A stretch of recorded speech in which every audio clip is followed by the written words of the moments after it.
मेरे चैनल को सब्सक्राइब करें और बेल आइकॉन को दबाएं ताकि मेरे हर वीडियो की नोटिफिकेशन आप तक पहुंचे और लाइक शेयर करना ना भूलें। हेलो दोस्तों, मैं विपिन कुमार आप सभी का विभिन्न क्लासेस में स्वागत करता हूं। दोस्तों, पिछले वीडियो में हमने जाना था आरपीडब्ल्यूडी एक्ट 2016 का सामान्य परिचय। आज हम जानेंगे दोस्तों आरपीडब्ल्यूडी एक्ट 2016 के महत्वपूर्ण अध्याय के बारे में। दोस्तों, पिछले वीडियो में हमने बताया था कि आरपीडब्ल्यूडी एक्ट 2016 के अंतर्गत कुल 21 प्रकार की विकलांगता को शामिल किया गया है और इस आरपीडब्ल्यूडी एक्ट 2016 में कुल टोटल 17 अध्याय होते हैं दोस्तों। तो दोस्तों, आज हम उसी 17 अध्याय के बारे में जानने का प्रयास करेंगे कि कौन कौन 17 अध्याय होते हैं। फिर इसके बाद इसका डिटेल से इसके सेक्शन के बारे में जानने का प्रयास करेंगे। तो चलिए आइए दोस्तों स्टार्ट करते हैं। तो दोस्तों, आरपीडब्ल्यूडी एक्ट 2016 के कुल टोटल 17 अध्याय होते हैं दोस्तों, जिसमें पहले अध्याय का नाम होता है प्रारंभिक, जिसका नाम इंग्लिश में कहा जाता है प्रीलिमिनरी। तो प्रारंभिक हमारा पहला अध्याय इस अधिनियम का दोस्तों, याद रखिएगा, प्रारंभिक, जिसको इंग्लिश में प्रीलिमिनरी कहा जाता है दोस्तों। दूसरा हमारा जो अध्याय है अधिकार एवं अनुदान, जिसे राइट एंड इंटाइटलमेंट कहा जाता है। तीसरा अध्याय जो है शिक्षा, जिसे इंग्लिश में एजुकेशन कहा जाता है। चौथा अध्याय जो है कौशल विकास और रोजगार, इंग्लिश में इसे स्किल डेवलपमेंट एंड एम्प्लॉयमेंट कहा जाता है। पांचवा अध्याय है सामाजिक सुरक्षा, स्वास्थ्य, पुनर्वास और मनोरंजन। इंग्लिश में अगर हम बात करें इसकी, तो सामाजिक सुरक्षा को इंग्लिश में सोशल सिक्योरिटी, स्वास्थ्य को हेल्थ, पुनर्वास को रिहैबिलिटेशन और मनोरंजन को रिक्रिएशन कहा जाता है दोस्तों। छठा जो हमारा अध्याय है वह होता है बेंचमार्क विकलांग व्यक्तियों के लिए विशेष प्रावधान।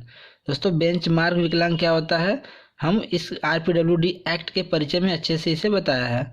आई होप आप इसे जरूर समझते होंगे। तो दोस्तों, जो बेंचमार्क विकलांग व्यक्तियों के लिए विशेष प्रावधान में, अर्थात जितने भी हमारे बेंचमार्क विकलांग है उनके लिए एक विशेष प्रावधान इस अधिनियम के अंतर्गत किया गया है और वह अध्याय छठे के अंतर्गत किया गया है, जिसका इंग्लिश होता है provisions for person with benchmark disabilities.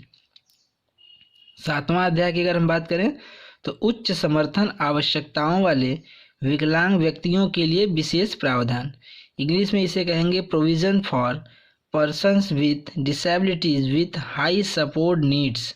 तो दोस्तों, ये सातवां अध्याय का नाम क्या है, उच्च समर्थन आवश्यकताओं वाले विकलांग व्यक्तियों के लिए विशेष प्रावधान की बात की गई है इस अधिनियम के अंतर्गत। आगे हम दोस्तों इस अध्याय के एक एक अध्याय के बारे में डिटेल से पढ़ने का प्रयास करेंगे कि आखिर इसमें क्या क्या बातें कही गई हैं, क्या क्या प्रावधान है इन बेंचमार्क विकलांग व्यक्तियों के लिए। जो आठवां अध्याय है दोस्तों, उपयुक्त या हम कह सकते हैं उचित सरकारों के लिए कर्तव्य और उत्तरदायित्व। इस अधिनियम के अंतर्गत हम जानेंगे कि सरकारों के क्या क्या कर्तव्य हैं, उचित कर्तव्य क्या क्या हैं और क्या क्या उचित दायित्व उत्तरदायित्व हैं बेंचमार्क विकलांगों के प्रति। तो इस अध्याय के अंतर्गत हम सरकारों के कर्तव्य और उत्तरदायित्व को जानने का प्रयास करेंगे, जिसे इंग्लिश में duties and responsible for appropriate government के नाम से जानते हैं। जो 9वां अध्याय है दोस्तों, इसका नाम है विकलांग व्यक्तियों के लिए संस्थानों का पंजीकरण और ऐसे संस्थानों को अनुदान। तो दोस्तों, जो विकलांग व्यक्तियों के लिए संस्थान है उनका पंजीकरण कैसे होता है और ऐसे संस्थानों को अनुदान कैसे दिया जाता है दोस्तों, इस अध्याय के अंतर्गत हम डिटेल से पढ़ने का प्रयास करेंगे। अभी हम केवल इस वीडियो में जो 17 अध्याय हैं उसी के बारे में उनका नाम जानने का प्रयास करेंगे। इंग्लिश में अगर हम बात करें तो registration of institution for person with disabilities and grant to such institutions. दोस्तों, तो 9वां जो हमारा अध्याय है याद रखिएगा।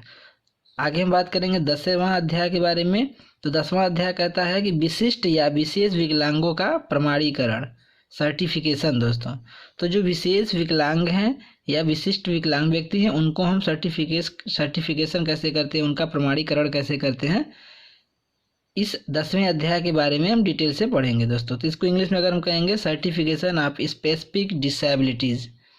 तो दोस्तों, ये रहा हमारा 10वां अध्याय। आगे हम बात करेंगे फ्रेंड्स, जो हमारा 11वां अध्याय है जिसको बोला जाता है विकलांगता पर केंद्रीय एवं राज्य सलाहकार बोर्ड, एवं जिला स्तरीय समिति, जिसे इंग्लिश में बोलते हैं central and state advisory board on disabilities and district level committee. अर्थात हम कह सकते हैं विकलांगता के ऊपर एक केंद्रीय बोर्ड और एक राज्य सलाहकार बोर्ड की स्थापना की बात की गई है और जिला स्तरीय समिति के गठन की भी बात की गई है। और यह बात किसमें की गई है?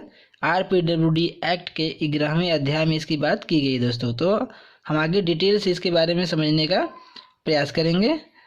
आई होप आप समझने का प्रयास भी करेंगे। तो दोस्तों, तो विकलांगताओं के लिए, निःशक्त व्यक्तियों के लिए केंद्रीय स्तर पर केंद्रीय सलाहकार बोर्ड और राज्य में राज्य स्तर पर राज्य सलाहकार बोर्ड की स्थापना की बात की गई है और जिला स्तरीय समिति की भी गठन की भी बात की गई है। तो दोस्तों, जिसे इंग्लिश में central and state advisory board on disabilities and district level committee कहते हैं। जो हमारा 12वां अध्याय है, इसे बोला जाता है दिव्यांग व्यक्तियों के लिए मुख्य आयुक्त और राज्य आयुक्त। दिव्यांग व्यक्तियों के लिए मुख्य आयुक्त और राज्य आयुक्त का गठन करने का भी बात किया गया है दोस्तों, जो 12वें अध्याय के अंतर्गत हम डिटेल से जानेंगे। इंग्लिश में अगर हम बात करें तो इसे बोलते हैं chief commissioner and state commissioner for person with disabilities. निःशक्त व्यक्तियों के लिए मुख्य आयुक्त और राज्य आयुक्त की गठन की बात भी इस 12वें अध्याय के अंतर्गत की गई है। 13वां जो अध्याय बोलता है कि निःशक्त व्यक्तियों के लिए एक विशेष न्यायालय की गठन की भी प्रावधान है। विशेष न्यायालय का गठन करना भी इस अधिनियम के अंतर्गत प्रावधान है कि ऐसे बच्चों के लिए एक विशेष न्यायालय का भी गठन होना चाहिए, जिसे बोलते हैं स्पेशल कोर्ट। 14वां जो अध्याय है फ्रेंड्स, विकलांग व्यक्तियों के लिए राष्ट्रीय कोष, national funds for person with disability. अर्थात राष्ट्रीय स्तर पर विकलांग व्यक्तियों के लिए कोई भी राष्ट्रीय कोष कैसे निर्मित की जाएगी, इस राष्ट्रीय कोष का क्या क्या काम होगा। जो नेशनल फंड है, इनका काम क्या है दोस्तों? निःशक्त व्यक्तियों के लिए क्या करना? फंड की व्यवस्था करना, पैसे की व्यवस्था करना दोस्तों। तो ये इनका कैसे कैसे ये वर्क करेगा, इनका ये काम कैसे करता है, कैसे ये अनुदान देते हैं निःशक्त व्यक्तियों को, इसके बारे में जानने का प्रयास करेंगे। अगर हम 15वें अध्याय की बात करें फ्रेंड्स, तो 15वां अध्याय बोलता है विकलांग व्यक्तियों के लिए राज्य निधि। अर्थात ये तो हो गया राष्ट्रीय लेवल पे जो उनके लिए फंड का प्रावधान है दोस्तों, और राज्य स्तर पर भी स्टेट फंड का प्रावधान है निःशक्त व्यक्तियों के लिए, जिसे इंग्लिश बोलेंगे state funds for person with disability. अर्थात निःशक्त व्यक्तियों के लिए या विकलांग व्यक्तियों के लिए राज्य कोष की राज्य निधि का भी बात किया गया है दोस्तों, इसमें प्रावधान है। 16वां अध्याय है अपराध और सस्ती या दंड।